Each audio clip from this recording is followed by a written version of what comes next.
आदि की शादी के लिए उसके मम्मी पापा रिया के घर जाते हैं। अरे कैसे कर दे शादी भाई साहब, आपका बेटा तो अभी कुछ करता ही नहीं है। सुना है आगे पढ़ाई करने के लिए शहर भी जा रहा है। तभी तो भाई साहब हम चाहते हैं कि शहर जाने से पहले इसकी शादी कर दे। और कमाने का क्या है, हर कोई तो पढ़ लिख कर कमाता ही है।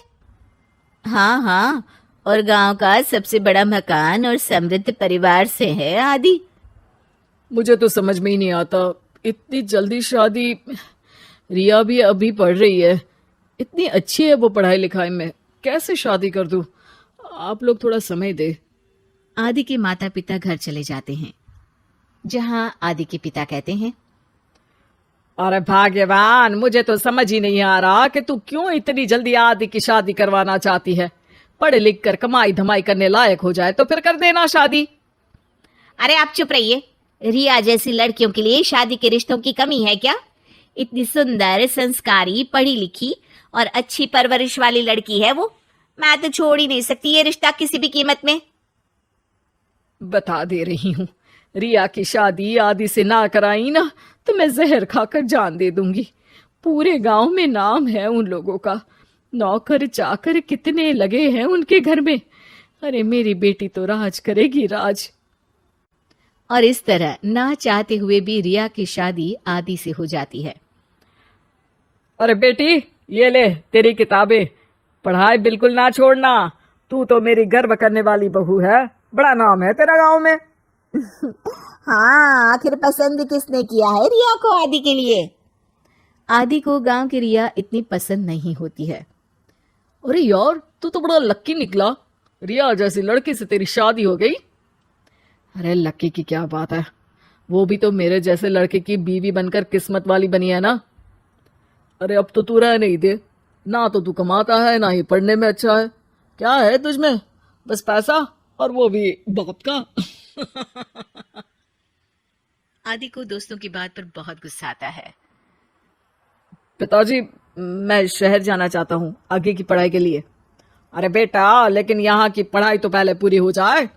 नहीं नहीं, अब मैं किसी भी हालत में शहर में ही रहकर पढ़ाई करूंगा। रिया को आदि का ये व्यवहार अजीब लगता है कि अचानक नई शादी के बाद आदि ऐसा क्यों बोल रहा है। खैर, आदि पढ़ाई के लिए शहर चला जाता है और रिया गांव में रहकर सास ससुर की सेवा करती और बचे वक्त में पढ़ाई। अरे देखो, दामाद जी तो शहर चले गए, हमारी बेटी बेचारी अकेली रह गई। उसे कुछ दिनों के लिए यहीं बुला लाओ ना। रिया की माँ रिया के ससुराल उसे लेने जाती है कि उसके सास ससुर कहते हैं, अरे नहीं नहीं बहन जी, हमारा मन तो रिया के बिना नहीं लगेगा। हाँ माँ, इनको तो शहर जाना ही था पढ़ाई के लिए, बस थोड़ा पहले चले गए।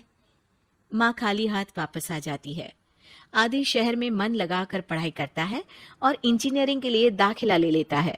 तो वहीं रिया भी एमए की पढ़ाई में प्रवेश लेकर समाज सेवा में मन लगाती है। तुझे देखकर लगता है कि मैंने तेरे साथ ठीक नहीं किया बेटी। शादी तो करवा दी लेकिन पति का साथ नहीं मिला। अरे तो क्या हुआ, जैसे मैं अपने माँ पापा के साथ थी वैसे अब आप दोनों के साथ हूँ, है ना? सास खुश हो जाती है।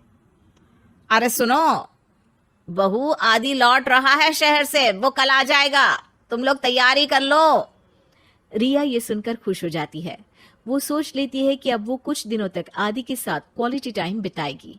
लेकिन जब आदि घर आता है तो उसके साथ होती है एक शहर की लड़की जो जींस और टॉप में होती है।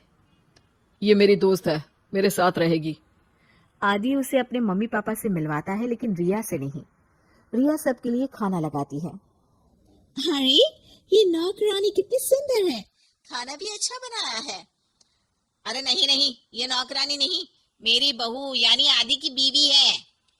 ये सुनकर लड़की शांत हो जाती है और आदि की तरफ देखने लगती है, फिर वहां से चली जाती है। अरे माँ, क्या जरूरत थी घर की कहानी बताने की? देखा, अब वो बुरा मान गई ना। वैसे भी मैं आप लोगों को बता देता हूँ, मुझे रिया के साथ नहीं रहना। मैं शिवानी से प्यार करता हूँ और उसी से शादी करूंगा।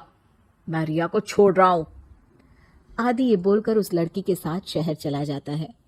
रिया ये सब देखकर रोने लगती है, अपने कमरे में चली जाती है जहां सास ससुर उसके पीछे आते हैं। हमें माफ कर दे बेटा, वो दोनों उसके सामने हाथ जोड़ते हैं। आप लोग ऐसा क्यों बोल रहे हैं? ये तो मेरी किस्मत थी, पर अब मैंने सोचा है कि मैं भी आगे पढ़ाई करके आगे बढ़ूंगी। रिया पढ़ाई लिखाई करके पूरे जिले की कलेक्टर बनती है। आदि उसे छोड़कर शिवानी से शहर में ही शादी कर लेता है। फिर एक दिन रिया के ससुराल में, अरे बेटी रिया, तुझसे मिलने कोई आया है। कौन है माँ? हमें आपकी बहू के बारे में सब पता है। मैं आप लोगों से अपने बेटे के लिए आपकी बहू का हाथ मांगने आई हूँ। रिया के सास ससुर और माता पिता ने मिलकर ये फैसला किया था कि वो रिया की शादी करवा देंगे। पूरे जिले में नाम कमा चुकी रिया की शादी उससे भी बड़े ओहदे के सिट से हो रही होती है कि शादी वाले दिन आदि भी वहां आ जाता है। अरे माँ, ये क्या हो रहा है? तेरी हिम्मत कैसे हुई घर में घुसने की? पूरे गांव में हम लोगों की नाक कटा अकेला छोड़ गया था एक लड़की के लिए, अब क्या लेने आया है? माँ, वो लड़की ठीक नहीं निकली। उसने मुझे धोखा दे दिया माँ। मैं रिया की कीमत समझ चुका हूँ।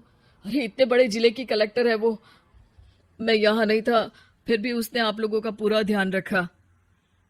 बहुत लेट हो चुका है बेटा। रिया आज अपनी नई जिंदगी की शुरुआत करने जा रही है। अब उसे भी जीने का हक है। वो तेरी सुविधा से जिंदगी नहीं जी सकती। तूने तो हीरा खो दिया बेटा।